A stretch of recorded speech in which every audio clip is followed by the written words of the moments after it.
देश विदेश से इस कार्यक्रम को देख रहे बंधुओं, मित्रों एवं प्यारे दर्शकों, नमस्कार, काशी दिले, सत श्री अकाल। मैं प्रीति सागर स्वागत करती हूं आप सभी का हर बुधवार रात्रि 8 बजे से भारत तिब्बत सहयोग मंच के ऑफिशियल पेज के तरंग माध्यम द्वारा प्रसारित होने वाले कार्यक्रम लाइव बुलेटिन में। अगर आपने अभी तक इस भारत तिब्बत सहयोग मंच के ऑफिशियल पेज और यूट्यूब चैनल को नहीं लाइक किया है तो अभी करें और हिस्सा बने तिब्बत की आजादी, कैलाश मानसरोवर की मुक्ति और भारत की सुरक्षा का। इस कार्यक्रम में मुझे तकनीकी सहायता प्रदान कर रहे हैं श्रीमान आकाश वर्मा जी। आप भारत तिब्बत सहयोग मंच के युवा विभाग में राष्ट्रीय प्रचार प्रमुख की भूमिका में, राष्ट्रीय सह प्रचार प्रमुख की भूमिका में है। आपका इस कार्यक्रम में स्वागत है। नमस्कार। एवं मुझे सह चर्चाकार के रूप में सहायता प्रदान कर रहे हैं डॉक्टर श्री विशाल दुबे जी। आपने नार्कोटिज्म में पीएचडी किया हुआ है एवं रक्षा अध्ययन की आपको खासी जानकारी है। आपका भी इस कार्यक्रम में बहुत बहुत स्वागत है। नमस्कार। दर्शकों, आप सभी को विदित है कि भारत तिब्बत सहयोग मंच पिछले 25 वर्षों से लगातार चीन की अनैतिक नीतियों का विरोध, तिब्बत की स्वतंत्रता, कैलाश मानसरोवर की मुक्ति, भारत की सुरक्षा और पर्यावरण के केंद्र बिंदु हिमालय की सुरक्षा के लिए प्रयासरत है एवं चीन की वस्तुओं का बहिष्कार करके भारत को आर्थिक रूप से मजबूत करने के लिए कटिबद्ध है। मंच के संस्थापक हैं राष्ट्रीय स्वयंसेवक संघ के वरिष्ठ प्रचारक, ग्लोबल पीस अवार्ड से सम्मानित प्रसिद्ध समाजधर्मी संस्कृत कर्मी माननीय श्री डॉक्टर इंद्रेश कुमार जी। मंच के संरक्षक हैं केंद्रीय विश्वविद्यालय हिमाचल के पूर्व कुलपति माननीय श्री कुलदीप चंद्र अग्निहोत्री जी एवं retired major general Shri GD Bakshi ji. मंच के कार्यकारी अध्यक्ष हैं माननीय श्री हरजीत सिंह गेवाल जी। आप भारतीय जनता पार्टी में राष्ट्रीय कार्यकारिणी के सदस्य के रूप में भी कार्यरत हैं एवं मंच के राष्ट्रीय महामंत्री हैं माननीय श्री पंकज गोयल जी, जिनका संपूर्ण बाल्यकाल एवं वर्तमान जीवन संघ तथा समाज की सेवा में पूर्णतः समर्पित है। आपकी दक्षता, मेधा एवं लक्ष्य भेदी कुशल नेतृत्व एवं निपुणता के कारण ही आज भारत तिब्बत सहयोग मंच राष्ट्रीय एवं अंतर्राष्ट्रीय स्तर पर द्रुत गति से अग्रणी है। दर्शकों, कार्यक्रम में आगे बढ़ने से पूर्व आइए नजर डालते हैं इस हफ्ते की कुछ मुख्य खबरों पर। राष्ट्रीय स्वयंसेवक संघ के वरिष्ठ प्रचारक एवं भारत तिब्बत सहयोग मंच के मार्गदर्शक माननीय श्री इंद्रेश कुमार जी के मार्गदर्शन एवं राष्ट्रीय महामंत्री श्री पंकज गोयल जी के नेतृत्व में संचालित मंच ने चीन द्वारा भारत पर आक्रमण की 62वीं बरसी के अवसर पर रविवार 20 अक्टूबर 2024 को चीनी दूतावास पर दिल्ली प्रांत के अध्यक्ष श्री भूषण कुमार जैन जी के नेतृत्व में प्रचंड विरोध प्रदर्शन किया। मक्कार एवं धूर्त चीन द्वारा 62 वर्ष पहले की गई मक्कारी के खिलाफ प्रचंड विरोध प्रदर्शन में मुख्य वक्ता के रूप में उपस्थित राष्ट्रीय महामंत्री माननीय श्री पंकज गोयल जी ने कहा कि जिस प्रकार धोखे से हिंदी चीनी भाई भाई का नारा लगाते हुए 1962 में 20 अक्टूबर को चीन ने भारत पर आक्रमण किया था और भारत के हजारों सैनिक इस धोखे से थोपे गए युद्ध में मां भारती के चरणों में वीर गति को प्राप्त हो गए थे। इस युद्ध में चीन ने भारत की हजारों वर्ग किलोमीटर जमीन पर कब्जा कर लिया था, किंतु चीन को अब यह अच्छी तरह समझ लेना चाहिए कि आज का भारत 1962 का भारत नहीं है। आज की भारत का नेतृत्व एक राष्ट्रवादी सरकार कर रही है। वर्तमान सरकार चीन को हर मोर्चे पर मुंह तोड़ जवाब दे रही है। अब यदि चीन ऐसी कोई भी हरकत करेगा तो भारत उसका मुंह तोड़ जवाब देगा, जिसका नमूना चीन ने पहले डोकलाम, फिर गिलवान घाटी और उसके बाद तवांग में देख लिया है। आज का भारत अपनी मातृभूमि की सुरक्षा करने में पूर्ण रूप से सक्षम है। श्री गोयल ने कहा कि चीन अब तो शीघ्र ही कैलाश मानसरोवर और तिब्बत को मुक्त करे, नहीं तो हमें भी उसे लेना आता है। यह बात मैं पूरे विश्वास के साथ कह सकता हूं कि वर्तमान राष्ट्रवादी सरकार भगवान भोलेनाथ के निवास स्थान कैलाश मानसरोवर को मुक्त करवा करके ही रहेगी। 1962 में चीन द्वारा कब्जा की गई भारत भूमि को फिर से बिना लिए चीन नहीं बैठेगा, बिना लिए भारत चैन से नहीं बैठेगा। निर्वासित तिब्बत सरकार के पूर्व डिप्टी स्पीकर आचार्य यशी फुनचेक ने भी कहा कि मंच के कार्यकर्ता निस्वार्थ भाव से चीन के नापाक मंसूबों के खिलाफ लंबे समय से जन जागरण का कार्य कर रहे हैं, जिसका परिणाम आज देखने को मिल रहा है। मंच के प्रयासों से पूरी दुनिया में चीन के खिलाफ माहौल बन चुका है। यह मंच के लिए बेहद गर्व की बात है। आचार्य यशी फुनचेक ने कहा कि हम तिब्बती भारत तिब्बत सहयोग मंच के सभी कार्यकर्ताओं का दिल से धन्यवाद करते हैं। कार्यक्रम में उपस्थित मंच के महिला विभाग की राष्ट्रीय अध्यक्ष श्रीमती रेखा गुप्ता जी ने कहा कि वास्तव में चीन की छवि पूरी दुनिया में ऐसी बन चुकी है कि उस पर आसानी से कोई भी देश भरोसा नहीं करता। भारत को चीन जैसे मकार देश से कदम कदम पर सावधान रहने की जरूरत है। हालांकि भारत अब चीन को ईंट का जवाब पत्थर से दे रहा है। प्रदर्शन में कार्यकर्ताओं को संबोधित करते हुए इंद्रप्रस्थ क्षेत्र के संयोजक चौधरी मांगेराम ने कहा कि देश के प्रत्येक व्यक्ति को चीनी सामान का बहिष्कार करके अपनी देशभक्ति का परिचय दे। हमने चीन को आर्थिक रूप से कमजोर करना है। इस अवसर पर मंच के राष्ट्रीय कार्यालय प्रमुख श्री अमित गोयल जी ने कहा कि चीन को अब अच्छी तरह से यह बात समझ में आ गई है कि भारत से उलझना बहुत महंगा साबित हो सकता है। चीन ने भारत के साथ यदि कोई नापाक हरकत की तो उसे अंजाम भी भुगतना पड़ेगा। मंच की राष्ट्रीय कार्यकारिणी के सदस्य एडवोकेट शक्ति सिंह जी ने कहा कि भारत तिब्बत सहयोग मंच का पूरा परिवार तब तक चैन से नहीं बैठेगा जब तक कि चीन भारत की कब्जा की गई भूमि को वापस न कर दे। प्रचंड प्रदर्शन में उपस्थित मंच के महिला विभाग के राष्ट्रीय कार्यकारिणी सदस्य सुश्री रुचिका अग्रवाल जी ने कहा कि मंच के कार्यकर्ता जिस जोश एवं जुनून के साथ लगे हुए हैं उससे लगता है कि चीन अपने नापाक इरादों में कभी कामयाब नहीं हो पाएगा। तिब्बती महिला संगठन की क्षेत्रीय अध्यक्ष सुश्री ताशी लामो ने संबोधित करते हुए कहा कि चीन एक राक्षस देश है, उसने हमारे देश पर जबरदस्ती कब्जा किया है, उसे हमारा देश छोड़ना ही होगा।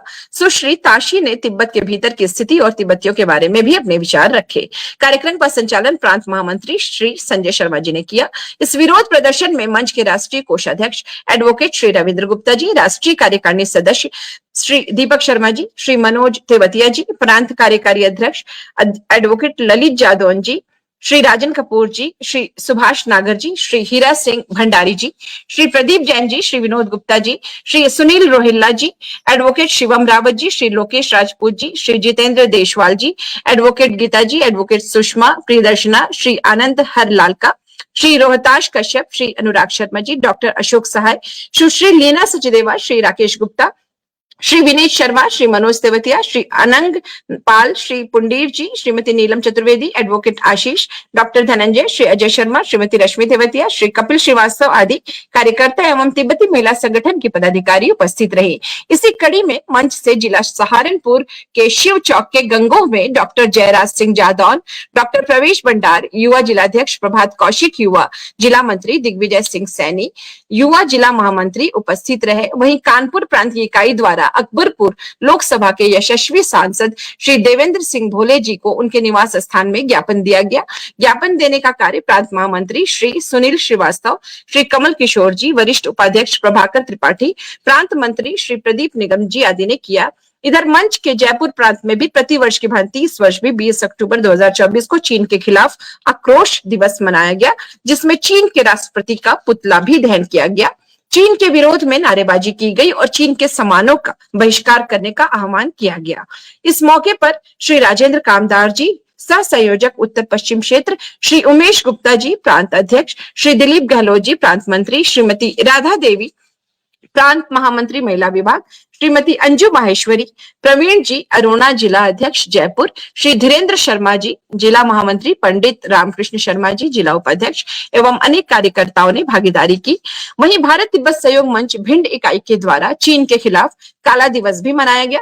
इस अवसर पर परेड चौराहे पर चीन का पुतला दहन कर भारत तिब्बत सहयोग मंच के युवा विभाग के राष्ट्रीय कार्यकारी अध्यक्ष श्री अर्पित मुगदल ने मौजूद सभी कार्यकर्ताओं को चीनी सामान का पूर्ण बहिष्कार करने का संकल्प दिलाया।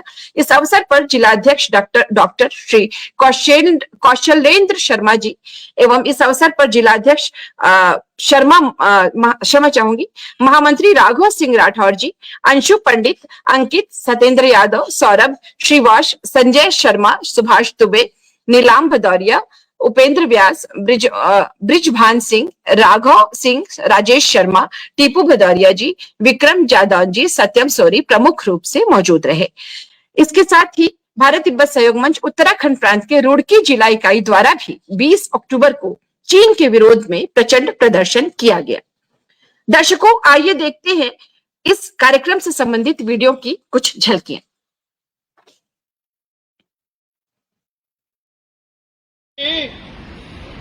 चीन के बने सामान का बहिष्कार करें। हमें चीन को गोली से मारने की जरूरत नहीं है, बारूद से उड़ाने की जरूरत नहीं है। हम चीन को मारेंगे, बुद्ध के मार्ग पर चल करके मारेंगे।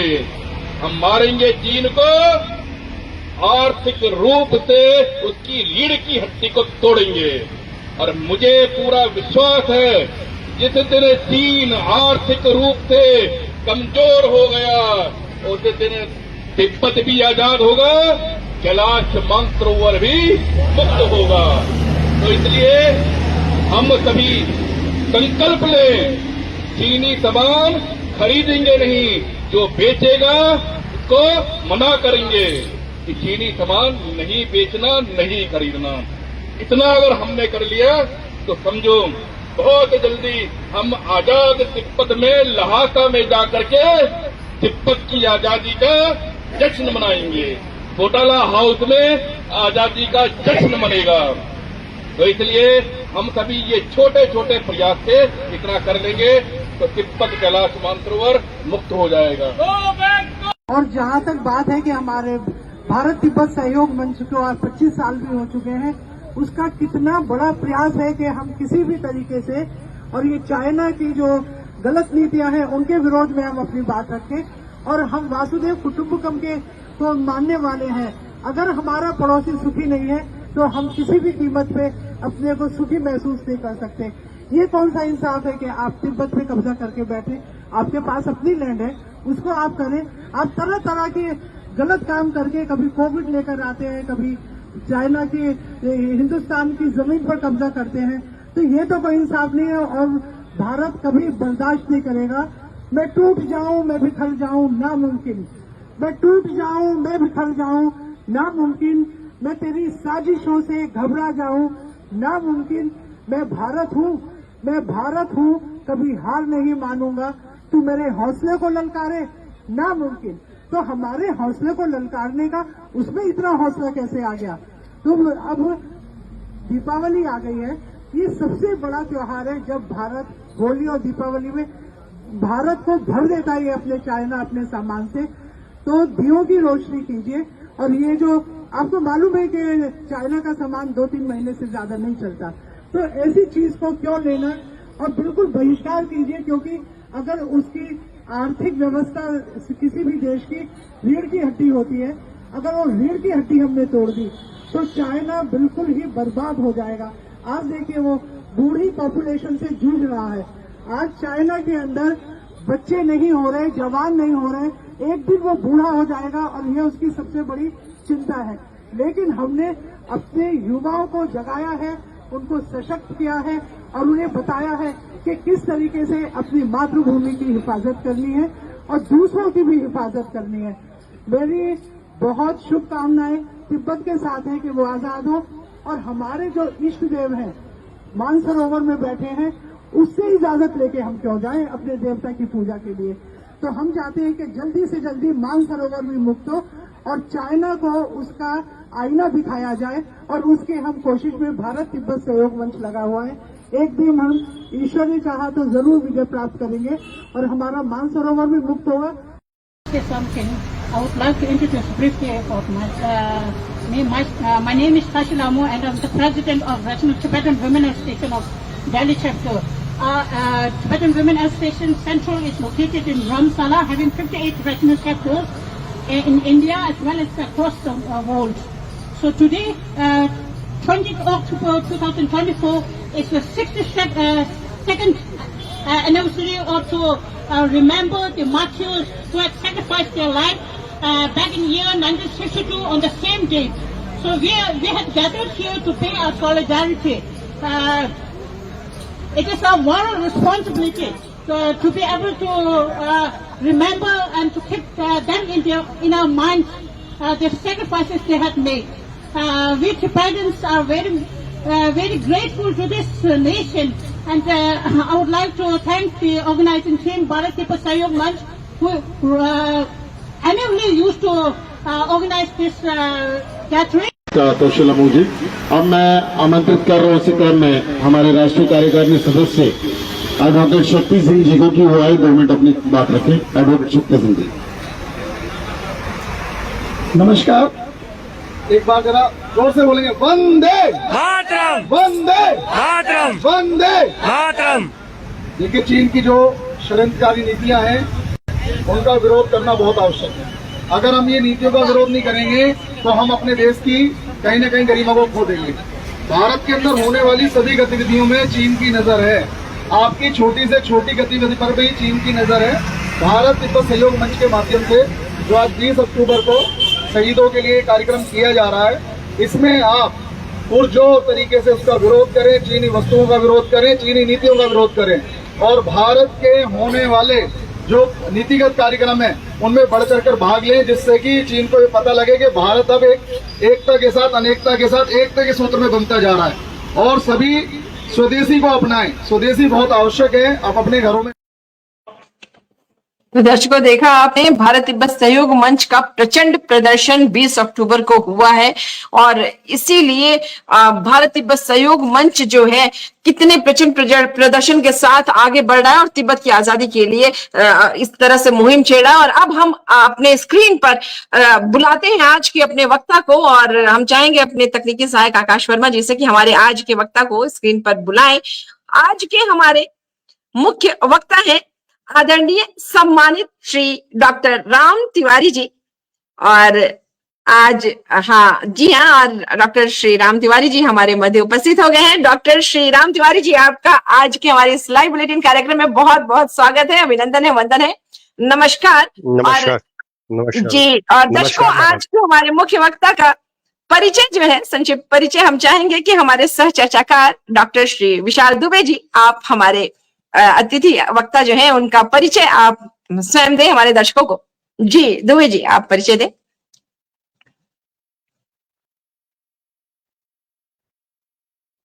जी डॉक्टर साहब, आपकी माइक बंद है डॉक्टर साहब, क्षमा चाहूंगी। हाँ जी सॉरी।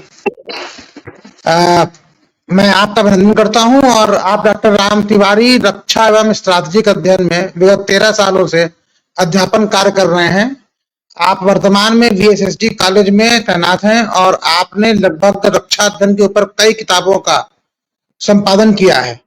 इसके साथ ही आपने कई राष्ट्रीय और अंतर्राष्ट्रीय सम्मान प्राप्त किए हैं और आप एक कई इंटरनेशनल और नेशनल संगठनों के सदस्य भी हैं, जिसमें life member of national science Congress Kolkata, life member of national Congress defence studies Allahabad, life member of academic research society Kanpur, life member of समाज सेवा संस्थान Allahabad, life member of national alumni association CSJM university Kanpur आप हैं। इसके अलावा आप कई जर्नल्स का संपादन भी कर रहे हैं और जिसमें से कुछ जो प्रमुख विषय हैं, जैसे कि नक्सलवाद का विश्व शांति एवं सुरक्षा पर प्रभाव, 1857 की क्रांति का सैन्य दृष्टिकोण से अध्ययन कानपुर के संदर्भ में, संघर्ष एवं शांति और आजादी के अज्ञात नायकों का स्वातंत्र समर में योगदान जैसी आपने प्रकाशित पुस्तकें अब तक कर रखी हैं और आप बराबर शोध कार्य में संलग्न हैं।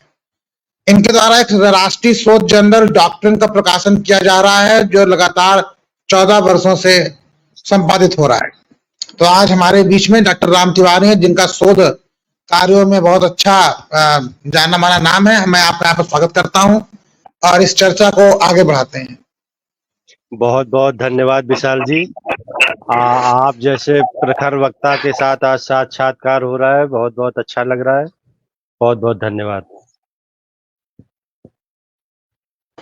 तो चलिए सर, हम लोग अपने प्रमुख विषय की तरफ आते हैं। और जैसा कि आप जान रहे हैं कि भारत तिब्बत सहयोग मंच, जैसा कि आप विषय से जान रहे हैं कि ये इसलिए था क्योंकि चीन ने, जैसा कि आप जानते हैं, तिब्बत पर अवैध कब्जा किया। चीन की दीवार जो है, जिसका मूल एक सीमा थी, उसको पार करके तिब्बत पर कब्जा किया। कोरिया के भी युद्ध में भी उसने भाग लिया। आपको सब पता है, कुछ भी कहने की जरूरत नहीं है। और अभी 20 तारीख निकली है जब भारत के ऊपर भी चीन ने हमला किया था। वो एक काला दिन था और हम लोग उसको बराबर मनाते हैं। तो कृपया आप चीन के उस समय के जो हरकतें थी उस पर प्रकाश डालते हुए और आज के समय की चर्चा करें, इससे जनता को थोड़ा सा, जो श्रोतागण है, उनको मालूम चले कि वास्तव में क्या घटनाक्रम था। विशाल जी, सबसे पहले भारत तिब्बत सहयोग मंच, आपको और संचालन कर रही महोदया को बहुत बहुत आभार कि आज विश्व के इस ज्वलंत विषय पर आप सभी ने एक सार्थक परिचर्चा का आयोजन किया। वर्तमान परिवेश में अगर भारत और चीन के संबंधों को हम लोग अगर गहराई से देखने का प्रयास करें तो भारत और चीन के संबंधों को जो बड़ा डायमेंशन मिला वो 20 अक्टूबर 1962 से इस प्रक्रिया की शुरुआत हुई।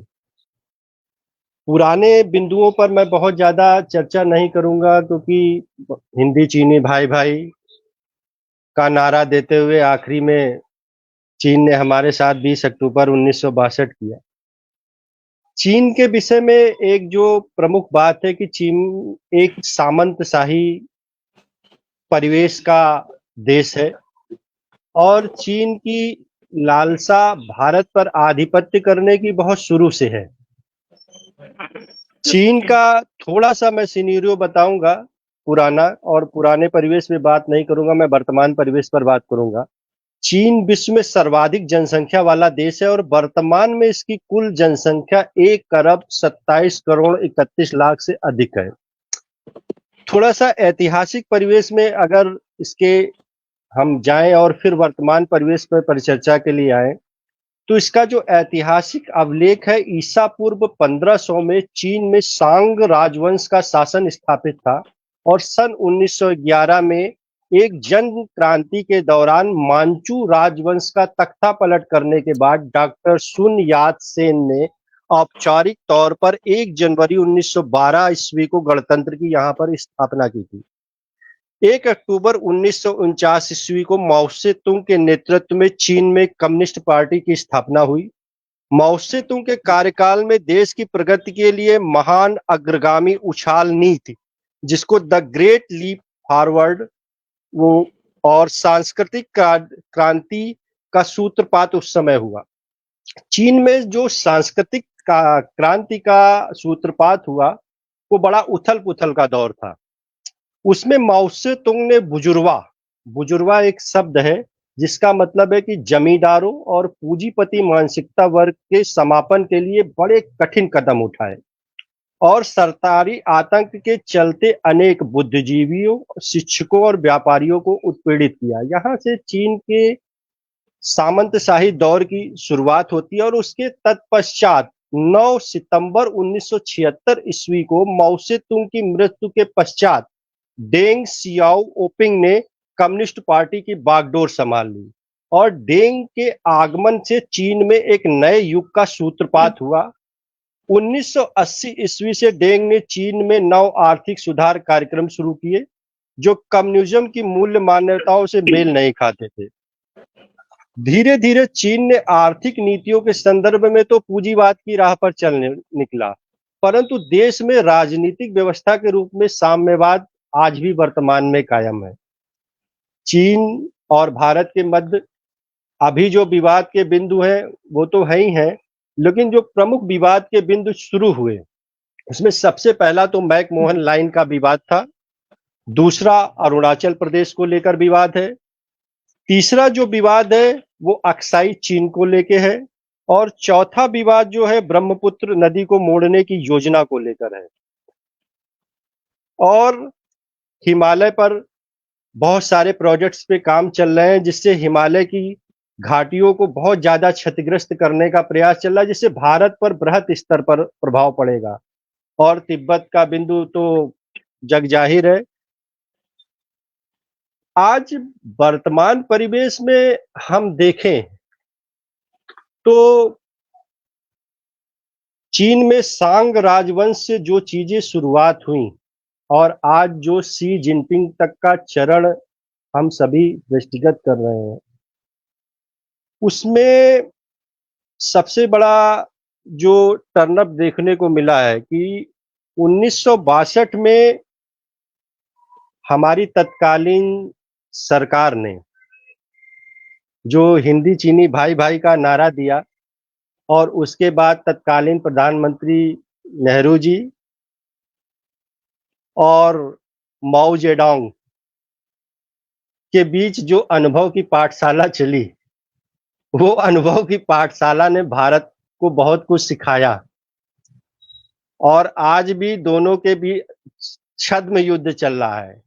आज बहुत ही गर्व का विषय है कि हमारे वर्तमान प्रधानमंत्री का जो सिनेरियो है उसके तहत चीन किसी भी पक्ष में हस्तक्षेप करना चाह रहा है और नहीं कर पा रहा है, और निरंतर चीन के प्रयास चल रहे हैं।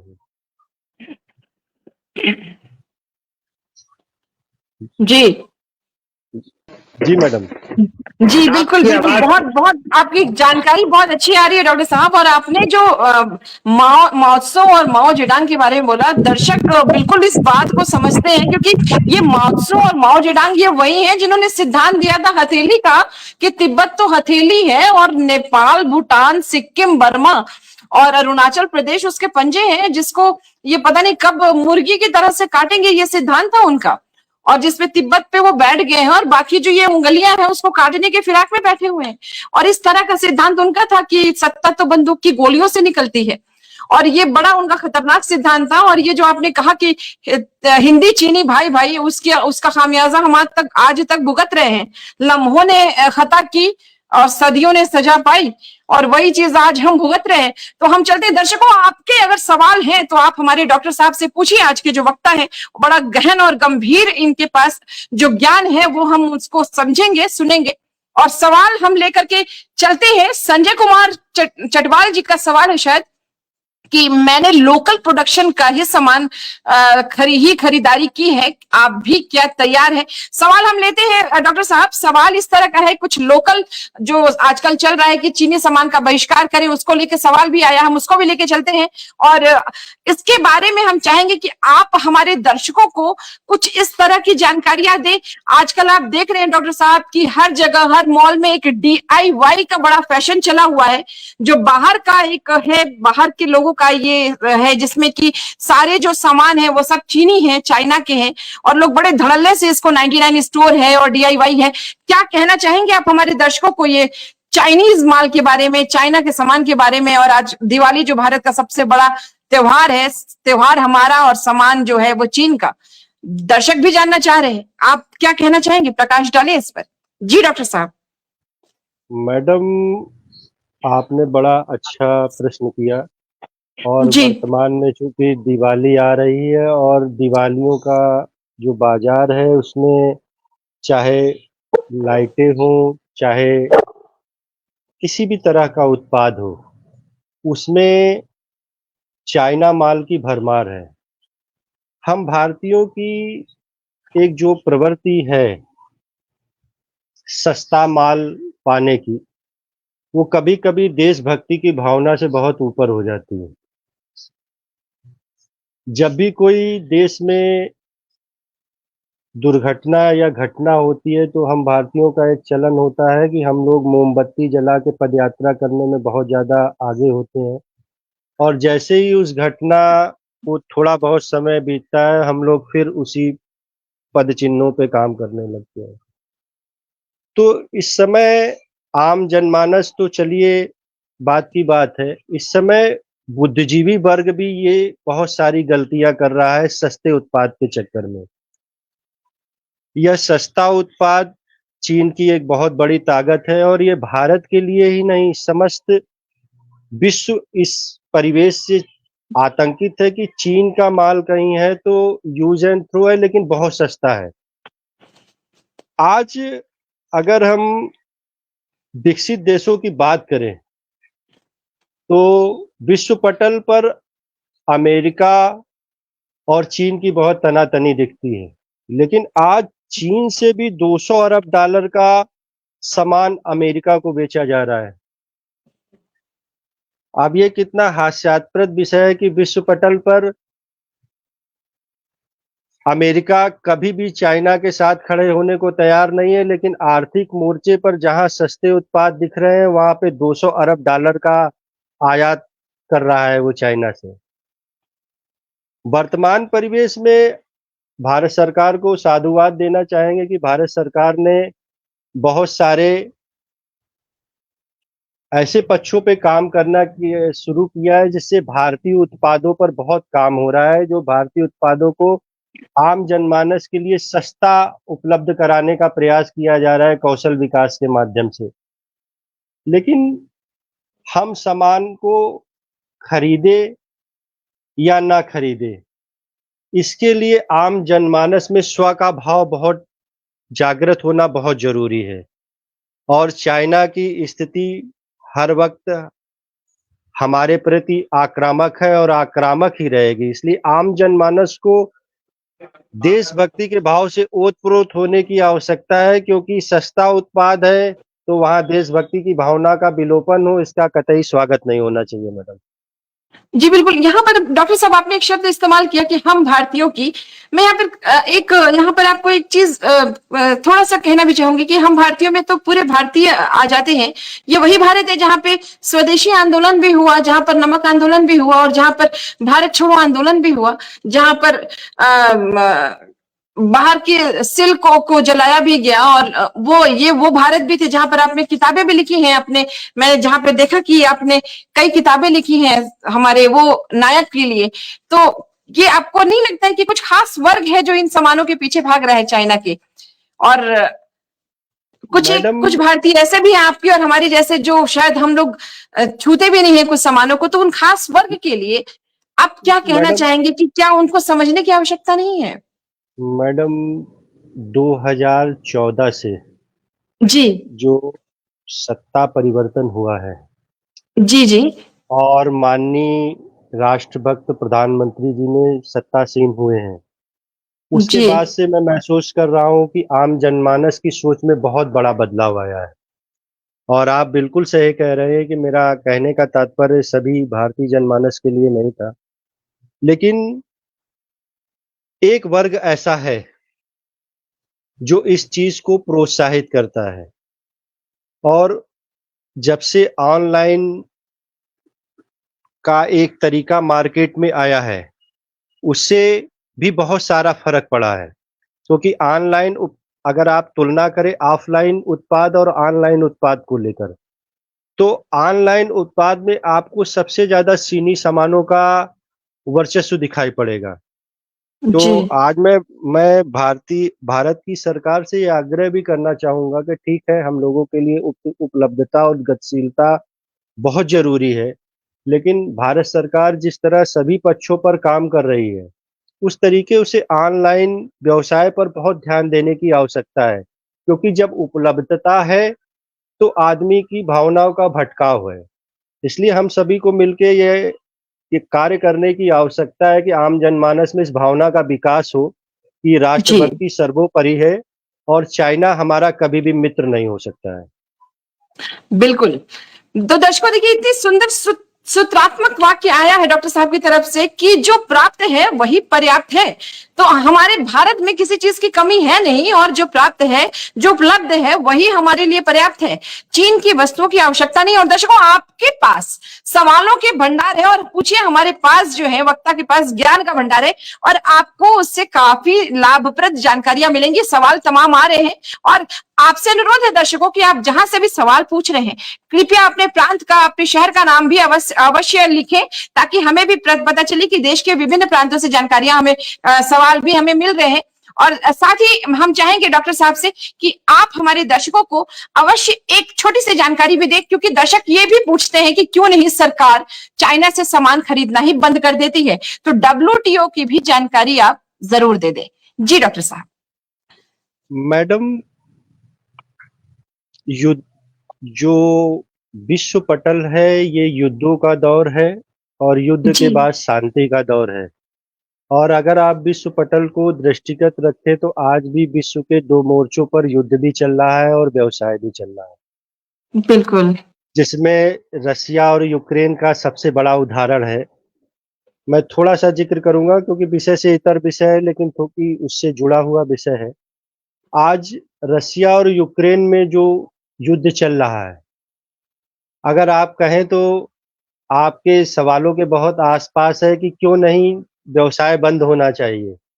तो आज नाटो देश जो यूक्रेन को सपोर्ट कर रहे हैं और रसिया का विरोध कर रहे हैं, लेकिन अगर आप ध्यान से देखें तो वही देश रसिया के साथ व्यापार भी कर रहे हैं। तो आज आर्थिक मोर्चों पर जब से विश्व पटल एक विश्व परिवार जैसा दिखने लगा है, तो एक बड़ी अजीब सी स्थिति, जिसको हम लोग अपने मिलिट्री साइंस की भाषा में शीत युद्ध कहते हैं, कोल्ड वार और न्यू कोल्ड वार। तो न्यू कोल्ड वार जो चल रहा है, जिसमें सामने दिख भी रहा है और सामने नहीं दिख रहा है, तो हमें बिजनेस तो नहीं बंद करना चाहिए, क्योंकि हर क्षेत्र हर परिवेश में अलग अलग आर्थिक रिसोर्सेज हैं। हाँ, हमें अपनी पावर्स को इतना बढ़ाना चाहिए, जिसका उदाहरण अभी वर्तमान में आपने देखा एलएसी को लेके, जो भारत और चीन में अभी गश्त को सहमति बन गई। माननीय प्रधानमंत्री जी जब रसिया के दौरे पर पहुंचे ब्रिक्स सम्मेलन में, उससे एक दिन पहले ही चाइना का हृदय परिवर्तन हो गया। तो हमें इसी तरह के प्रयास करने की आवश्यकता है, क्योंकि वर्तमान परिवेश में जो सिनेरियो है विकसित राष्ट्र और विकासशील राष्ट्रों का, यहाँ पे एक दूसरे का पूर्णतः आर्थिक बहिष्कार करना संभव नहीं है। जी बिल्कुल। प्रतिकार, संक्षिप्त प्रतिकार तो किया जा सकता है। हम अपने पड़ोसी देश पाकिस्तान का पूर्णतः इसी तरीके नहीं कर पा रहे हैं, लेकिन जी हमें आज मेक इन इंडिया के तहत जो आज वर्तमान सरकार कार्य कर रही है, उससे बड़ा भारी संदेश जा रहा है, जिसका उदाहरण वर्तमान में एलएसी पे जो गश्त के रूप में चाइना का हृदय परिवर्तन हुआ है, हम सभी को दिखाई पड़ रहा है। जी जी बिल्कुल, बहुत धन्यवाद डॉक्टर साहब, और बहुत बहुत सटीक आपने उत्तर दिया है दर्शकों। देखा आपने, और बिल्कुल सही कहा इन्होंने कि हम नहीं बहिष्कार कर सकते हैं उन तमाम चीजों का जो एक दूसरे से सतत जुड़े हुए हैं। हम सतत विकास की प्रक्रिया में विश्वास करते हैं और साथ में वसुधैव कुटुंबकम को भी लेके चलना है, लेकिन एक हद तक WTO जो की बात अभी हुई है, वर्ल्ड ट्रेड ऑर्गेनाइजेशन के अंतर्गत सरकार के हाथ बंधे हुए हैं। सरकार नहीं बहिष्कार कर सकती है, लेकिन हम कुछ हद तक अपने हाथ बांध सकते हैं। हमें नहीं खरीदना है, सरकार क्योंकि बंधी हुई है बाजार प्रक्रिया से, और लेकिन हम नहीं बंधे हैं, हमें अपने आप को रोकना है, और इसीलिए आपको अपने हाथ को रोक के रखना है। आपको नहीं खरीदना है चीन के सामानों को, और आपको अपने को रोकना है, स्वदेशी वस्तुओं का ही प्रयोग करना है। तो अब हम चाहेंगे कि हमारे सह चर्चाकार डॉक्टर विशाल दुबे जी, आप अपने जो हमारे दर्शकों की टिप्पणियां आई हैं, कृपया उसको लें, ताकि हम उसमें जो सवाल हैं उनको भी उठा सके, और हमें पता लगे कि हमारे भारत तिब्बत सहयोग मंच के जो तमाम जो टिप्पणियां आ रही हैं मंच के लिए, पूरे देश भर से कहां से लोग जुड़े हैं, और इसमें तिब्बती भाई बहन भी टिप्पणियां कर रहे हैं। विशाल जी, हम चाहेंगे टिप्पणियों को आप लेके आगे बढ़ते रहे। तकनीकी सहायक श्री आकाश वर्मा जी, टिप्पणियों को आप साझा करते जाए। जी संजय कुमार चटवाल जी का कहना है, देश की रक्षा नीति से आप कितना सहमत हैं चीन के संदर्भ में, और आम आदमी रक्षा नीति को कैसे और कहां सहयोग कर सकता है? संजय कुमार चटवाल जी, जी कहां से है ये तो इन्होंने नहीं लिखा है। जी विशाल जी, क्या प्रश्न था, एक बार पुनः दोहरा दें। देश की रक्षा नीति से आप कितना सहमत हैं चीन के संदर्भ में? मैं दूसरा क्वेश्चन है, आम आदमी रक्षा नीति को कैसे और कहां सहयोग कर सकता है? देखिए विशाल जी, मैंने प्रारंभ में ही परिचर्चा में ये कहा कि 2014 के बाद से भारत सशक्तिकरण के मार्ग पर चल पड़ा है, और उसकी परिणति आज ब्रिक्स सम्मेलन में दिखाई पड़ रही है। और जहां तक आज या कल में चाइना के राष्ट्राध्यक्ष से माननीय प्रधानमंत्री जी की भेंट भी होगी, उससे पहले हृदय परिवर्तन दिखाई पड़ना शुरू हो गया है, जो बहुत बड़ी बात है, क्योंकि एलएसी पर जो 7 बिंदुओं पर तनाव चल रहा था, जिसमें आपका पेंगोंग इलाका और एलएसी पर सेना का जो आईटीबीपी का फिंगर 8 पे सेनाएं जो गश्त करती थी, आज वो सारे बिंदु एक झटके में चाइना ने अडॉप्ट कर लिए हैं। तो इसको तो ये मानना चाहिए कि वर्तमान सरकार की जो रक्षा नीति है वो बहुत ही सशक्तिकरण है, और जो मेक इन इंडिया का संदेश दिया है वर्तमान सरकार ने, उससे चाइना काफी ज्यादा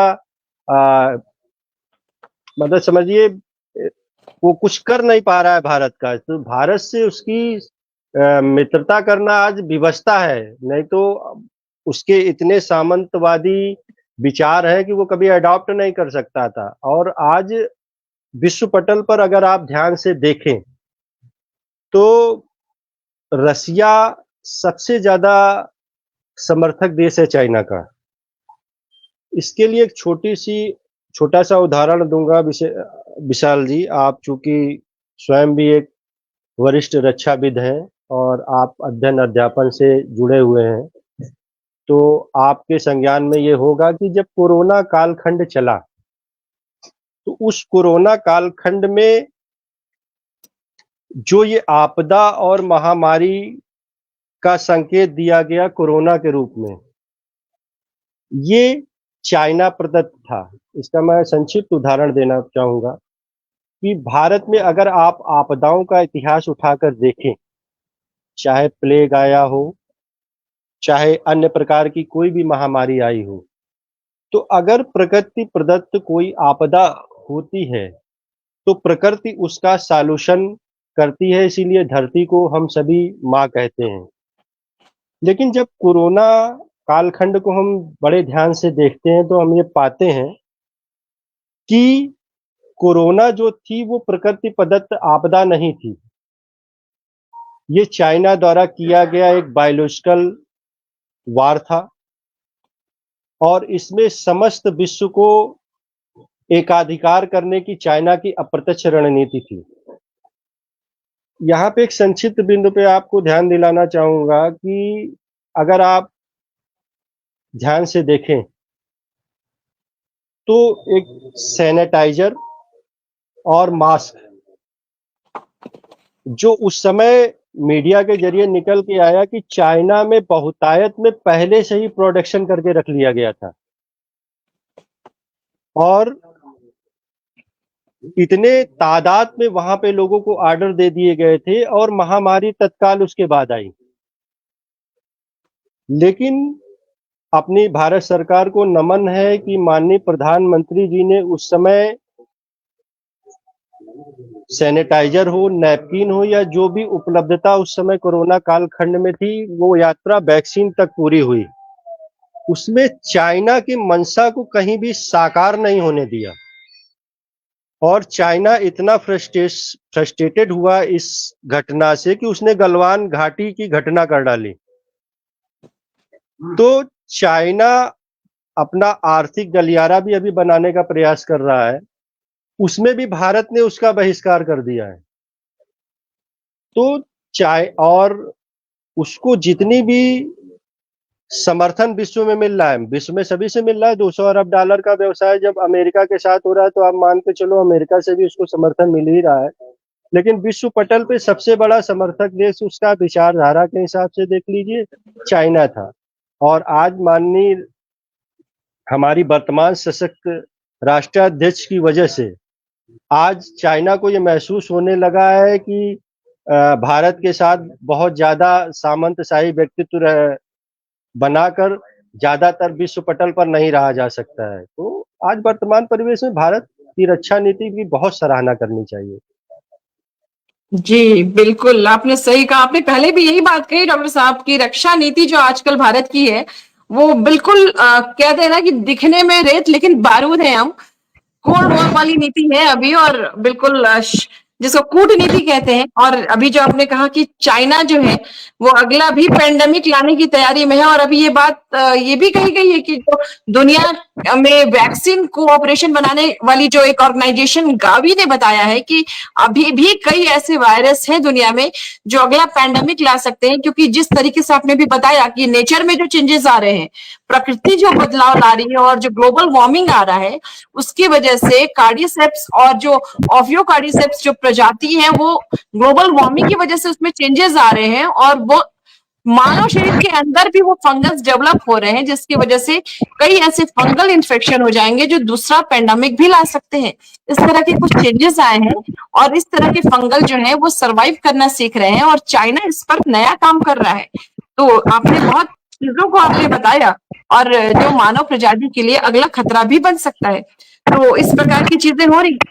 फिलहाल तो दर्शकों की और जो टिप्पणियां आई हम चाहेंगे हमारे जो टेक्निकल सपोर्टर हैं हमारे आकाश वर्मा जी, आपसे अनुरोध है कि जो और जो तमाम टिप्पणियां आई हैं उसको हम एक बार करके जल्दी जल्दी नजर मार लेते हैं ताकि हमारे जो दर्शक हैं हर शहर से जो उनकी टिप्पणियां आ रही है हम उसको देखते चलते हैं।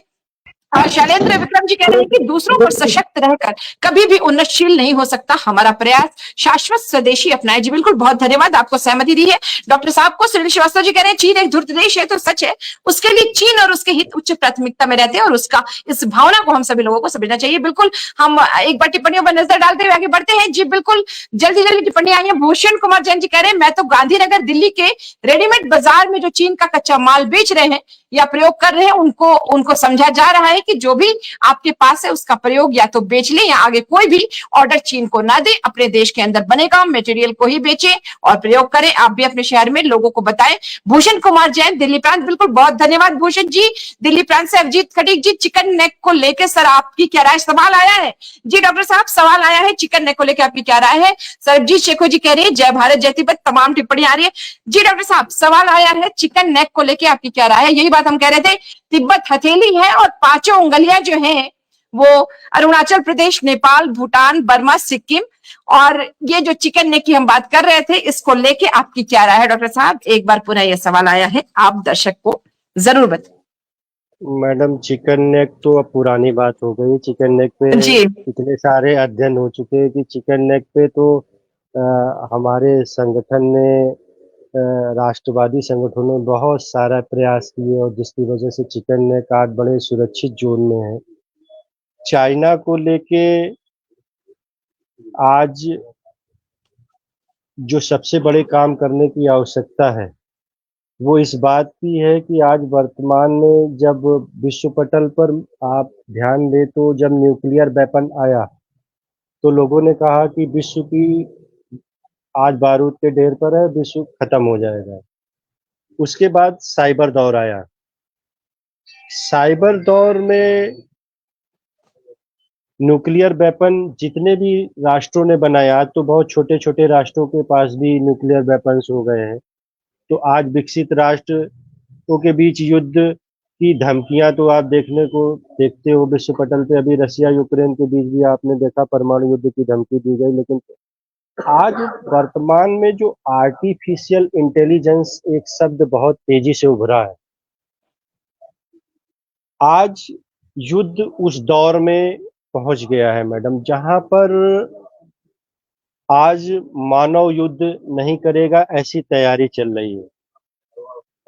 और ये जो आर्टिफिशियल इंटेलिजेंस शब्द मैं यहाँ पे इसलिए विशेष रूप से कहना चाहूँगा कि मैं इस पे मेरा विशेष अध्ययन भी चल रहा है कि आज चाइना जो है उसने अपने डायमेंशंस को बहुत अलग प्रकार से, जब से कोरोना कालखंड आया है और उसने वायरस की तैयारी की थी विश्व के लिए और उसने लगभग कामयाब भी हुआ। पूरे विश्व ने इसका प्रतिरूप देखा, विध्वंसक प्रतिरूप देखा, लेकिन चाइना इस पे कामयाब नहीं हो पाया। और अब चाइना ने अपने आप को साइबर युद्ध नीति की तरफ विशेष रूप से परिणित करना शुरू किया। उसका एक उदाहरण मैं आपको देना चाहूंगा कि चीन की राजधानी जो बीजिंग से 25 किलोमीटर उत्तर पश्चिम में सियांग की शांत पहाड़ियों में चीन की पीपुल्स लिबरेशन आर्मी के 3rd डिपार्टमेंट का मुख्यालय है। और इसे भारतीय खुफिया अधिकारियों ने जो बताया है कि डिजिटल ड्रैगन हम लोगों ने उसको संबोधन किया है। तो चाइना अब साइबर युद्ध नीति पर बहुत तेजी से काम कर रहा है और वर्तमान परिवेश में भारत को अब कई डायमेंशन से चाइना के सतर्क रहने की आवश्यकता है, क्योंकि चाइना जो आर्थिक गलियारा बनाने की बात कर रहा है उससे वो भारत, श्रीलंका पे उसने एक द्वीप पट्टे पर ले लिया है, नेपाल पर उसका आधिपत्य है, पाकिस्तान पर उसका। तो भारत को जिस तरह से वो घेरता हुआ चला जा रहा है और साइबर युद्ध नीति पर उसका अप्रत्यक्ष काम होता चला जा रहा है। आज वर्तमान सरकार भी आर्टिफिशियल इंटेलिजेंस को बहुत बढ़ावा दे रही है, हमारी सेना भी उस पे बहुत तैयारी कर रही है, साधुवाद है इसके लिए। लेकिन भारत को अब, क्योंकि अब जो युद्ध होगा विश्व पटल पर, क्योंकि आप 2 युद्धों का उदाहरण देख रहे हैं, एक मध्य में चल रहा है और दूसरा रूस यूक्रेन का तो चलते साल भर हो गया है। लेकिन वहां पर फिजिकल वार आमने सामने का जो दिख रहा है उसमें कोई भी महाशक्ति छोटे से छोटे राष्ट्र के सामने सक्सेस होती नहीं दिख रही। तो चाइना की जो साइबर युद्ध नीति है इस पे भारत को बहुत ही ज्यादा ध्यान देने की आवश्यकता है, क्योंकि आने वाला समय जो युद्ध होगा उसको छाया युद्ध का नाम दिया जाएगा। इसलिए भारत को बहुत ज्यादा, चाहे चिकन नेक का मुद्दा हो चाहे हमारे एलएसी का मुद्दा हो, अब जो युद्ध जिस परिवेश में जा रहा है उसमें भारत को अपनी साइबर युद्ध नीति पर बहुत काम करने की आवश्यकता है। जी बिल्कुल दर्शकों, तो बहुत बहुत धन्यवाद डॉक्टर साहब। और जो अगला युद्ध होगा साइबर युद्ध होगा, और उससे भी जो महायुद्ध छिड़ेगा वो जो होगा सैटेलाइट युद्ध होगा, ये सभी जानते हैं, जो वर्ल्ड वॉर हो सकता है। फिलहाल तो आप सभी दर्शकों आप जुड़ गए हैं हमारे साथ। भारत तिब्बत सहयोग मंच के राष्ट्रीय महामंत्री माननीय श्री पंकज गोयल जी, आपका बहुत बहुत स्वागत है, नमस्कार। और सभी जानते हैं कि भारत तिब्बत सहयोग मंच अपनी 13वीं तवांग तीर्थ यात्रा लेकर के जाने वाला है 18 नवंबर से, और इसी संदर्भ में हम सभी चर्चा करेंगे। आइए दर्शकों, उससे पूर्व हम देखते हैं तवांग तीर्थ यात्रा की एक छोटी सी झलक। दर्शकों हमारे एक झलक को हम दिखाएंगे, हमारे आकाश वर्मा जी तकनीकी सहायक, छोटी सी झलक को हम देखते हुए फिर चर्चा करते हैं। जी आकाश वर्मा जी, हम झलक को दिखाते हैं अपने दर्शकों को।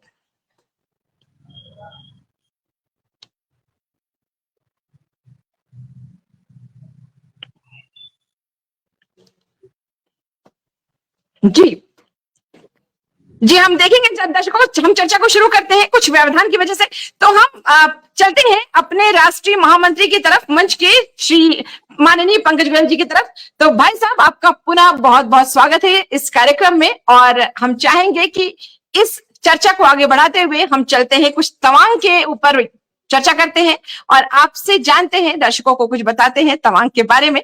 तो आप प्रकाश डालिए तवांग तीर्थ यात्रा पर और भी कुछ तमाम सवालों पर। 20 अक्टूबर अभी गया है और प्रचंड प्रदर्शन भी हुआ है, तो तमाम इन सवालों को लेते हुए आप कुछ बताएं हमारे दर्शकों को। तवांग तीर्थ यात्रा जो कि सांस्कृतिक दृष्टि से, आध्यात्मिक दृष्टि से, पर्यटन की दृष्टि से अपने आप में एक ऐतिहासिक यात्रा है। बाकी भारत को पूर्वोत्तर और पूर्वोत्तर को बाकी भारत के साथ जोड़ने वाली यह यात्रा है। एक दूसरे की संस्कृति को जानने, पहचानने वाली, समझने वाली यह यात्रा है। इस यात्रा के माध्यम से एक दूसरे को जानने का अवसर भी मिलता है। साथ ही जो चीन इतने वर्षों से अरुणाचल प्रदेश को अपना हिस्सा बताता आ रहा है, जो कि उसका दावा गैर वाजिब है, क्योंकि तिब्बत भी उसका नहीं है, बल्कि ये कहा जाए कि उसकी सीमा तो चीन की दीवार के परली तरफ तक है। चीन की दीवार के बाहर जितना भी हिस्सा है वह उस विस्तारवादी चीन ने कब्जा किया हुआ है। तो इसी दृष्टि से यह अपने आप में ये महत्वपूर्ण यात्रा है और चीन सहित पूरे विश्व को यह यात्रा संदेश देती है। जब बुमला पास, जो कि भारत और तिब्बत की सीमा है, वहां जब यह यात्रियों का दल पहुंचता है, क्योंकि इस यात्रा में लगभग 300 साढ़े 300 जब यात्री रहते हैं और यह यात्री देश के सभी प्रांत प्रदेशों के यात्री होते हैं, सभी प्रदेशों का प्रतिनिधित्व होता है। तो मेरा यही कहना है, उस सीमा पर जाकर के चीन सहित पूरे विश्व को केवल वह 300 साढ़े 300 यात्री ही नहीं, 147 करोड़ भारतीयों का और साथ ही जो हमारे तिब्बती भाई बहन हैं उन सब का यह प्रतिनिधित्व करते हैं। और इस दुष्ट चीन को यह संदेश देते हैं कि चीन जिस धरती पर तू खड़े होकर घुर्रा रहा है या घुर्राता है, वह धरती तेरे और तेरे बाप की नहीं है। यह धरती तिब्बत और तिब्बतियों की है, इसलिए इसे तुरंत खाली करो। और स्वाभाविक है कि चीन के पेट में दर्द भी होता है, जी इसलिए यह एक राष्ट्रभक्ति से ओतप्रोत यह यात्रा भी है। जी भाई साहब, इस यात्रा की एक थीम भी है। मैं चाहूंगी दर्शकों को आप बताएं कि इस यात्रा की क्या थीम है। इस वर्ष यह तय किया गया, तिरंगा फॉर कैलाश मानसरोवर। वैसे तो हम कई वर्षों से एक नारा भी दे रहे थे, तवांग से कैलाश मानसरोवर जाएंगे, भगवान शंकर की पूजा अर्चना करेंगे। तो लेकिन इस बार सीधा सीधा नारा दिया, कैलाश तिरंगा फॉर कैलाश मानसरोवर, यानी कि अभी हम तिरंगा लेकर के अपने भारत की सीमा, यानी कि जो भारत और तिब्बत की सीमा है वहां तक जाएंगे, लेकिन हमारा लक्ष्य अटल है। उस लक्ष्य की पूर्ति के लिए ये नारा दिया है कैलाश मानसरोवर तक, इसलिए तिरंगा फॉर कैलाश। तो हमें विश्वास है हम बहुत जल्दी आजाद तिब्बत और आजाद कैलाश मानसरोवर में भगवान शंकर की पूजा अर्चना निश्चित रूप से करेंगे। जी भाई साहब, आज हमारे वक्ता आए हैं डॉक्टर साहब। तो डॉक्टर साहब काफी कुछ जानते हैं, काफी ज्ञान रखते हैं और बहुत देशभक्ति से ओतप्रोत हैं डॉक्टर श्री राम तिवारी जी।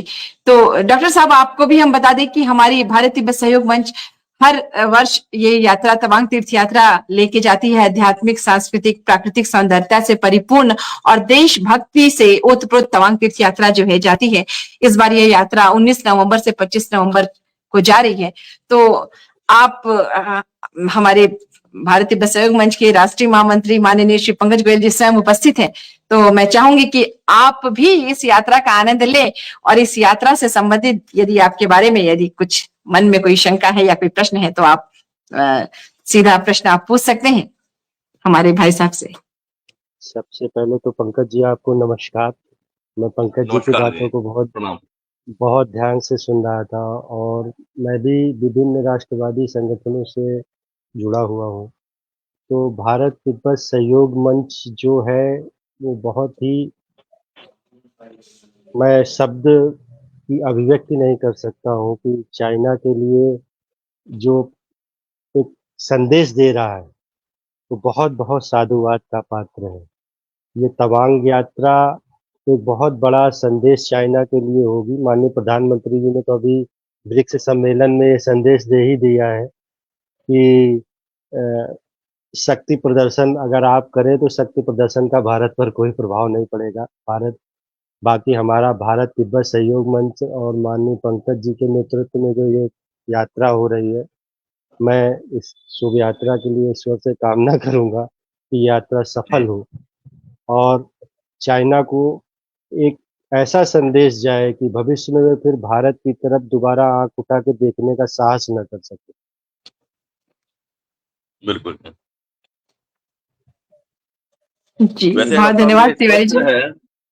यह स्पष्ट है कि ये 1962 का भारत नहीं है और चीन को अब ये गलती भी नहीं करनी चाहिए और वैसे उसको समझ में भी आ रहा है।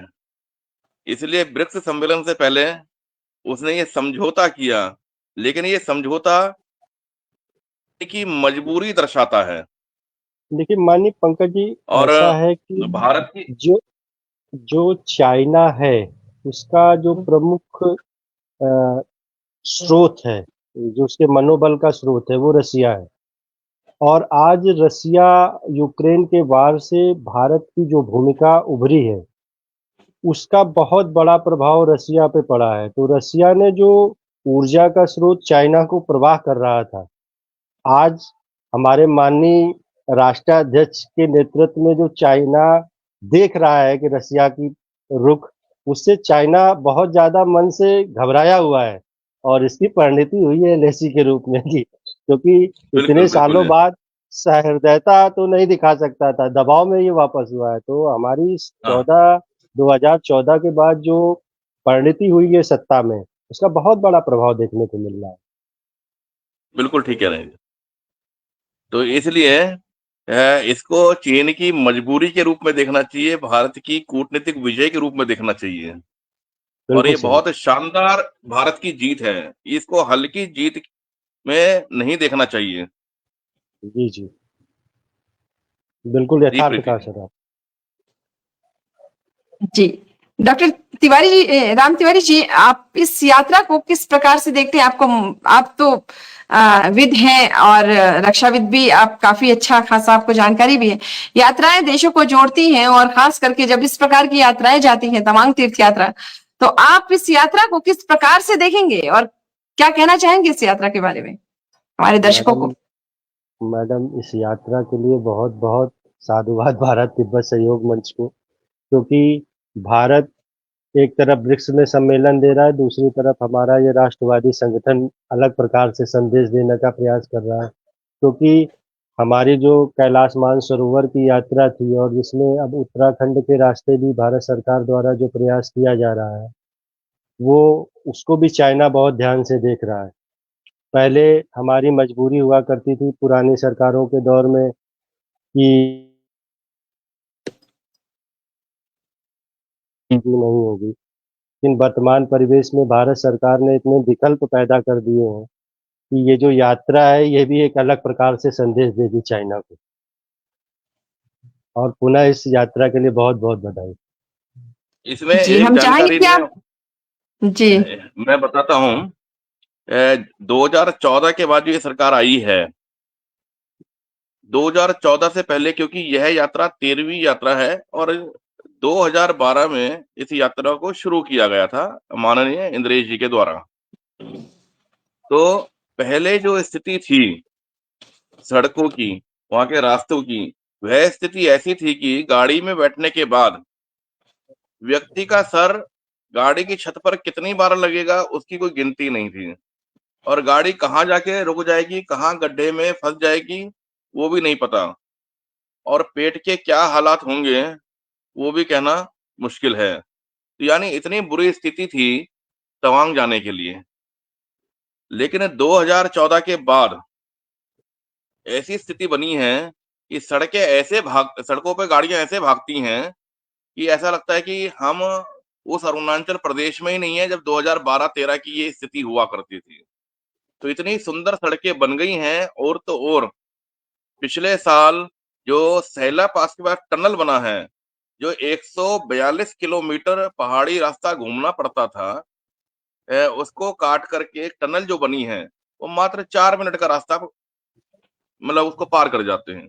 यानी कि भारत की सरकार ने सुरक्षा की दृष्टि से कहा जाए तो जो सीमाओं तक जो सड़कों का जाल फैलाया है, और अब सड़कों के साथ में जो टनल्स बनी हैं जगह जगह, ताकि जल्दी से जल्दी, मान लो कभी ऐसी स्थिति बन जाती है युद्ध वाली भी, तो टनल के रास्ते भी कैसे हमारे देश के सैनिक तुरंत सीमा पर पहुंच सके, या जरूरी जो भी सामान है, असला है, वह तुरंत सीमा पर पहुंचने चाहिए। भोजन की व्यवस्था, बाकी सारी चीजों की व्यवस्था तुरंत होनी चाहिए। तो भारत की जो सरकार है वो सुरक्षा की दृष्टि से भी बहुत अच्छा काम कर ही रही है। जी जी भाई साहब। जी विशाल जी, आप तवांग तीर्थ यात्रा के बारे में यदि आप कुछ जानना चाहते हैं या हमारे दर्शकों को बताना चाहते हैं, तो माननीय श्री पंकज गोयल जी के माध्यम से हमारे दर्शकों को जानकारी जरूर दें, कुछ पूछ करके, कुछ प्रश्नों द्वारा। बिल्कुल, मैं अभी राष्ट्रीय महामंत्री जी से यही पूछने वाला था कि कुछ यात्रियों के द्वारा ये पूछा जा रहा है कि उसके रजिस्ट्रेशन की भी क्या व्यवस्था है, और जो लोग रजिस्ट्रेशन नहीं करा पाए हैं वो अगर पहुंचना चाहें तो उनके लिए क्या सुविधा है? ऐसा है, जिनका शुल्क जमा हो गया उन्हें अपना पंजीकरण तुरंत करा लेना चाहिए, क्योंकि जिसका पंजीकरण होगा, पंजीकरण होने के बाद में जो रजिस्ट्रेशन फॉर्म है उसको फॉर्म को भरने के बाद में उनके मोबाइल पर रजिस्ट्रेशन नंबर आएगा। जिसके पास में रजिस्ट्रेशन नंबर होगा वही यात्रा का हिस्सा बन सकेंगे। रजिस्ट्रेशन नंबर नहीं है तो वे यात्रा का हिस्सा नहीं बन सकते। इसलिए जिन्होंने शुल्क जमा करा दिया वह रजिस्ट्रेशन कराएं। नंबर 2, जिन्होंने शुल्क भी जमा नहीं कराया, रजिस्ट्रेशन भी नहीं किया, वे यात्रा का हिस्सा नहीं हो सकते। क्योंकि जो हमारी व्यवस्थाएं हैं, अभी उसको हम जो भी पंजीकरण है इसको मुझे लगता है कि 2-3 दिन बाद या अधिक से अधिक दीपावली तक ये रहेगा। उस दीपावली के बाद हम इसको बंद कर देंगे, क्योंकि हमने एक जो लक्ष्य संख्या का निर्धारित किया, जो व्यवस्थाएं की हैं, ताकि जितने भी यात्री जाएं वे सभी अच्छी व्यवस्थाओं के अंतर्गत रहें, उन्हें कोई असुविधा ना हो। इसलिए हमने एक संख्या तय की है, वे संख्या हमारी लगभग पूरी हो रही है। तो इसलिए जिसको अब जाना होगा वे अगले वर्ष जाएंगे, क्योंकि यात्रा तो हर वर्ष होनी है। तो इसलिए या तो समय से पूर्व कराना चाहिए या फिर अगले वर्ष की तैयारी करनी चाहिए। अभी भी हमारे पास कुछ सीटें हैं, जिसको जाना है तुरंत, आज नहीं तो कल ऑनलाइन अपना शुल्क जमा करा के तुरंत फॉर्म सबमिट करें। उसके बाद मुझे लगता है संख्या पूरी होती है, हम उसको बंद कर देंगे। जी, मैं यही कहूंगा कि ये यात्रा माता कामाख्या के दर्शन करके, जो अपने आप में शक्तिपीठ हैं, और उनका आशीर्वाद लेकर के अध्यात्म से देशभक्ति की ओर यह यात्रा चलेगी।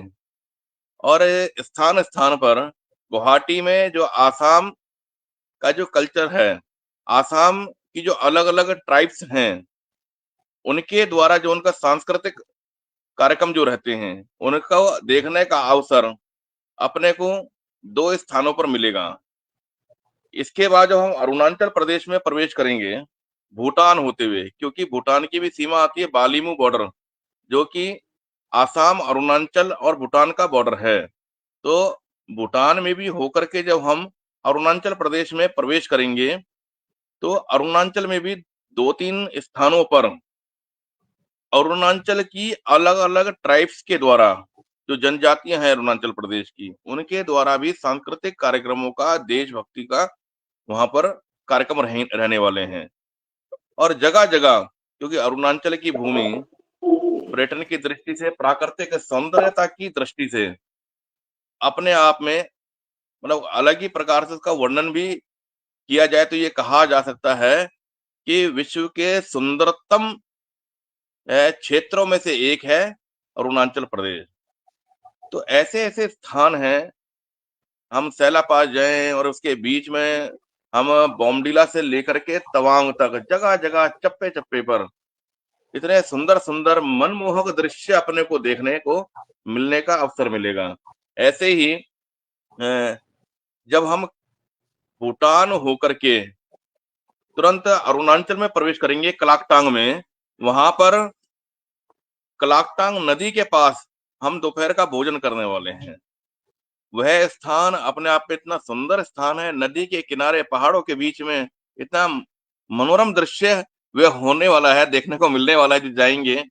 तो ऐसे प्रकृति का नजारा हम वहां पर देखेंगे। साथ ही 1962 युद्ध के, जो चीन ने धूर्तता से भारत की पीठ में छुरा घोंपने का काम किया था 1962 में, जिसमें हमारे सैकड़ों हजारों जवान जो वीर गति को प्राप्त हुए थे, उनकी साहस, उनकी वीरता, उनकी शौर्यता का जो परिचय है जो उन्होंने उस समय दिया, उसके जगह जगह चप्पे चप्पे पर चिन्ह अंकित हैं, वे अपने को देखने को मिलेंगे। जगह जगह जो 1962 के जो बंकर हैं, तवांग से लेकर के बुमला पास तक, वे भी अपने को देखने को मिलेंगे। साथ ही एक ऐसा योद्धा, जब भारत की सेना के सभी जवान वीर गति को प्राप्त हो गए, तब एक जवान जसवंत सिंह, उस सैनिक ने 72 घंटे बिना सोए भूखे प्यासे रहते हुए चीन की सेना को दर्रे के उस पार तक रोकने का काम किया। 72 घंटे लगातार अलग अलग पहाड़ियों पर भाग भाग करके बंदूक चलाता रहा और चीन को ये मुगालता रहा कि वहां तो अभी भारत की बहुत बड़ी सेना है। लेकिन मैं यही कहता हूं कि हर काल में जयचंद हुए हैं। ऐसे ही किसी जयचंद ने चीन की सेना को जाके मुखबरी करी, चीन की सेना आगे बढ़ी और जसवंत सिंह जी को गोलियां मार के उनकी गर्दन को काट के ले गए। तो उस स्थान का नाम जसवंतगढ़ रखा गया बाद में। और उस जसवंतगढ़ में जब हम यात्रा के दौरान जाते हैं तो वहां जसवंत सिंह जी के मंदिर भी, जो उनकी प्रतिमा लगी है, वहां जाकर के उनको हम श्रद्धा के साथ में उनको नमन करते हैं, उनको श्रद्धांजलि देते हैं। तो ऐसे जगह जगह पर विभिन्न प्रकार की चीजें अपने को देखने को मिलेंगी। वहां पर अलग अलग प्रकार की बौद्ध गुम्फाएं देखने को मिलेंगी जो शांति का संदेश जगह जगह देती हैं। और विश्व का सबसे द्वितीय जो मठ है, जिसको तवांग मठ के नाम से भी जाना जाता है, जहां परम पावन दलाई लामा जी जब जाते हैं तो चीन धमकियां देने की कोशिश करता है। लेकिन 2014 के बाद से चीन की इन धमकियों का भारत और भारत की सरकार पर कोई असर नहीं पड़ा और दलाई लामा जी को पूरे सम्मान के साथ में जाने की अनुमति भी मिली। उनका सम्मान भी अरुणाचल प्रदेश की धरती पर हुआ। ऐसे तवांग मठ के भी हम दर्शन करेंगे। छठे दलाई लामा जी का जन्म स्थान है, उनके पद चिन्ह है, वे भी देखने का अवसर मिलेगा। तो ऐसी तमाम चीजें, इसीलिए मैं कहा करता हूँ कि ये यात्रा तवांग तीर्थ यात्रा जो है यह एक मल्टीपल यात्रा है, क्योंकि इस यात्रा में अध्यात्म भी है, इस यात्रा में सांस्कृतिक भी है, इस यात्रा में ये यात्रा राजनीतिक भी है, यह यात्रा प्राकृतिक सौंदर्यता से परिपूर्ण भी है और यह यात्रा देशभक्ति से ओतप्रोत भी है और एक दूसरे को जोड़ने वाली, एक दूसरे की संस्कृति का आदान प्रदान करने वाली ऐसी तमाम चीजें इस यात्रा के माध्यम से। और तो और इस यात्रा में जब हम अपने देश के जवानों को, जो हम माताएं बहनें जो जाती हैं, बल्कि पुरुष भी, सभी अपने उन जवानों के कलाई के ऊपर जब रक्षा सूत्र बांधते हैं, वह दृश्य कई बार तो ऐसा होता है लोगों के आंखों से पानी टपकने लगता है अपने जवानों की श्रद्धा के प्रति। उनकी सबकी लंबी आयु की प्रार्थना करते हैं। तो ऐसी तमाम चीजें अपने को उस यात्रा में देखने को मिलती हैं। इसलिए मैं कहा करता हूँ ये यात्रा नहीं, यह एक यात्रा मल्टीपल यात्रा है। तो इसलिए हम सभी जाएंगे, जो जा रहे हैं, जो नहीं जा रहे वे अगली बार जाएंगे, जो अगली बार भी नहीं जा पाएंगे, क्योंकि ये यात्रा का सिलसिला तो शुरू हो चुका है, हर वर्ष होगा ही होगा। और यह यात्रा की खासियत और एक बता रहा हूं कि जो ये दुष्ट चीन है, इसने जो पूरी दुनिया को कोरोना के उसमें डुबोया, कोरोना के कारण लाखों लाख लोगों की जो हत्याएं इस दुष्ट चीन ने की हैं, लेकिन तवांग भारत तिब्बत सहयोग मंच के कार्यकर्ताओं ने ठान लिया था कि ये यात्रा होगी। कोरोना काल में भी यात्रा हुई, कोरोना काल में भी इस यात्रा को खंडित नहीं होने दिया। तो इसलिए ये यात्रा 2012 से निरंतर सतत माननीय इंद्रेश कुमार जी के मार्गदर्शन में चल रही है, आगे भी चलेगी। अब ये यात्रा केवल भारत तिब्बत सहयोग मंच की यात्रा नहीं है, अब ये यात्रा राष्ट्रीय यात्रा है। भारत के बाकी लोग इस तवांग तीर्थ यात्रा के अलावा भी जाने लगे हैं। तो अब इस तवांग का, बुमला का बहुत प्रचार प्रसार इन पिछले 12-13 वर्षों में भारत तिब्बत सहयोग मंच के माध्यम से जो हुआ है, लोगों को प्रतीक्षा रहती है, अरुणाचल प्रदेश के लोगों को विशेष रूप से। और पूर्वोत्तर भारत के प्रवेश द्वार जब हम गुवाहाटी जाते हैं, वहां के लोगों को भी इसकी प्रतीक्षा रहती है हर वक्त कि भारत तिब्बत सहयोग मंच आरएसएस वाले वह यात्रा को लेके आएंगे। तो ये अपने आप में एक बहुत बड़ी बात है। मैं तो इसको बहुत हल्के में नहीं, बहुत उसमें महसूस करता हूं कि एक आम जन का इस प्रकार से प्रतीक्षा करना, इंतजार करना कि वे आने वाले हैं, वे आएंगे नवंबर महीने में, तो ये अपने आप में एक बहुत बड़ी बात है।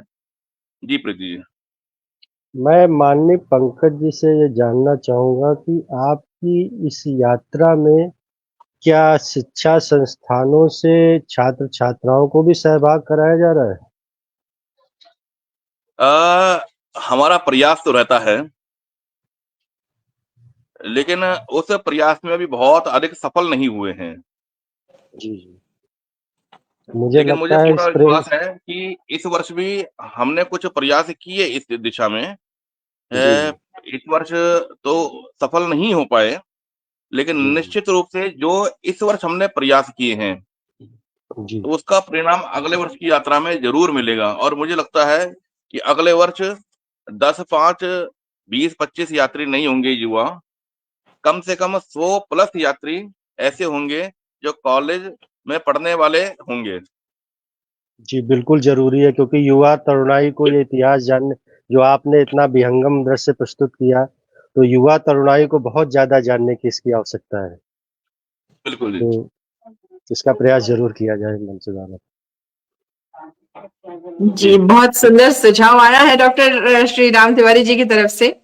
और इसके ऊपर भारत तिब्बत सहयोग मंच के राष्ट्रीय महामंत्री श्री पंकज गोयल जी बिल्कुल इन्होंने कहा है आपको, तो डॉक्टर श्री राम तिवारी जी आप बिल्कुल निश्चिंत रहें और अगली बार ये जो तवांग तीर्थ यात्रा है इसमें युवान भाई बहन भी जरूर जाएंगे, छात्र बंधु भी जाएंगे, छात्र छात्राएं भी जरूर इसमें दिखेंगे और बहुत अच्छा प्रयास है और बहुत सुंदर सुझाव आया है। और हम चाहेंगे कि अब ये समापन जो है, घड़ियाल भी समय अब हो गया है, हमारे इस कार्यक्रम का घड़ियाल समय दिखा रहा है, तो जाने से पूर्व हम चाहेंगे कि हमारे जो वक्ता है जाने से पूर्व हमारे भारत तिब्बत सहयोग मंच के लिए तवांग तीर्थ यात्रा के लिए दर्शकों को जरूर कहें कि इस यात्रा से जुड़े और मंच के लिए भी 2 शब्द अवश्य कहें। और हम अपने राष्ट्रीय महामंत्री जी से भी चाहेंगे कि जाने से पूर्व 2 शब्द अवश्य कहें। उससे पूर्व हम चाहेंगे डॉक्टर जी श्री राम तिवारी जी आप जरूर हमारे दर्शकों को कुछ कहें हमारे मंच के लिए और यात्रा से संबंधित कुछ अगर आप कहना चाहें। सबसे पहले तो मैडम प्रीति सागर जी आपके कुशल संचालन को बहुत-बहुत साधुवाद। आपने धन्यवाद। बहुत ही कुशल संचालन किया और विशाल जी ने बहुत ही सुंदर अभिव्यक्ति दी। विशाल जी भी एक वरिष्ठ रक्षाविद हैं। भारत तिब्बत सहयोग मंच के बारे में मैं जितना भी समझ पाया, ये एक राष्ट्रवादी संगठन है, मैंने इसके बारे में काफ़ी कुछ सुना है और आज पंकज जी ने जो अभिव्यक्ति बताई, जो अपने उद्देश्य बताए, ये बहुत ही सुंदर कार्य है और इसमें जितना आप द्वारा युवा तरुणाई को सहभाग कराया जाएगा, मुझे लगता है इस मंच की सार्थकता और भी ज़्यादा उभर कर आएगी और इसका जो भी साहित्य आप यात्रा के बाद जो भी अनुभव लेकर आएँ, उसको साहित्य के माध्यमों से शिक्षा संस्थानों में भी प्रसारित ज़रूर करें क्योंकि वर्तमान भारतीय परिवेश में हमारी भारतीय सरकार आईपीएस पर बहुत सारे काम कर रही है और उसका उद्देश्य ही है भारतीय ज्ञान परंपरा के तहत अपने युवा तरुणाई को अवगत कराना। तो ये भी भारतीय ज्ञान परंपरा का एक स्रोत है कि हम अपने पुराने इतिहास को जानें। जैसे आपने अभी जसवंत सिंह जी के बारे में बहुत ही महत्वपूर्ण जानकारी दी क्योंकि मैं सैन्य शास्त्र का छात्र हूँ, तो मुझे भी एक अलग प्रकार से जानकारी प्राप्त हुई क्योंकि बहुत सारी ऐसी चीज़ें हैं, भारत के चप्पे-चप्पे पर इतिहास बिखरा हुआ है और भारत तिब्बत सहयोग मंच माननीय इंद्रेश जी के नेतृत्व में जो ये इतना बड़ा कार्य कर रहा है, पावन और पुनीत, बहुत-बहुत बधाई का पात्र है आपका भारत तिब्बत मंच। इस प्रकार के मंच को निरंतर प्रोत्साहित करने की आवश्यकता है और मेरी हार्दिक शुभकामनाएँ हैं कि आपकी राष्ट्रवादी जो भी सोच है, उसको एक विस्तार निरंतर मिलता रहे। बहुत-बहुत साधुवाद आपको। बहुत बहुत धन्यवाद डॉक्टर साहब। और हमारे राष्ट्रीय महामंत्री माननीय श्री पंकज गोयल जी, आपके 2 शब्द हमारे दर्शकों के लिए। मैं ये कहूँगा, अभी 20 अक्टूबर गया है और 20 अक्टूबर जो है काला दिन है, कम से कम भारतीयों के लिए, कि जो दुष्ट चीन एक दोस्ती का, भाई का, भाईचारे का जो नाटक करता रहा और धूर्तता से 1954 में इसने जो भारत के साथ संधि की और कहीं न कहीं उसमें भारत की भी गलती रही, या यूँ कहूँ तो कि उस समय की सरकार चीन की गोद में बैठ करके निर्णय ले रही थी।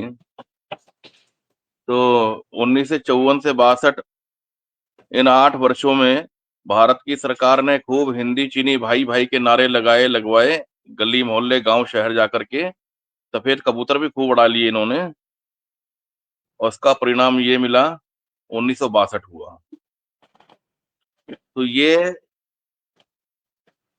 स्कूल में पढ़ने वाले बच्चों को बार बार ध्यान कराते रहना चाहिए कि उस चीन ने भारत की हजारों वर्ग किलोमीटर भूमि पर कब्जा किया है, और वह 62 में भी नहीं रुका। 62 से सन 2014 तक 1547 बार भारत की सीमा में उसने घुसपैठ की, अतिक्रमण किया।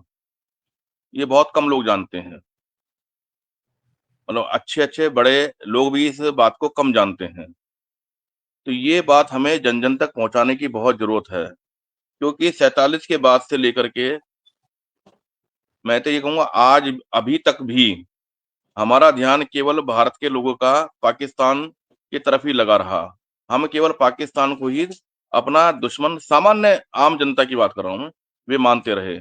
लेकिन जो चीन को जानते हैं, चीन को समझते हैं, या राष्ट्रीय और अंतर्राष्ट्रीय विषयों पर थोड़ा बहुत भी चिंतन करते हैं, वह चीन की जो हकीकत है, उसकी जो धूर्तता है, जो उसकी जो सोच है, उसको जानते हैं, समझते हैं।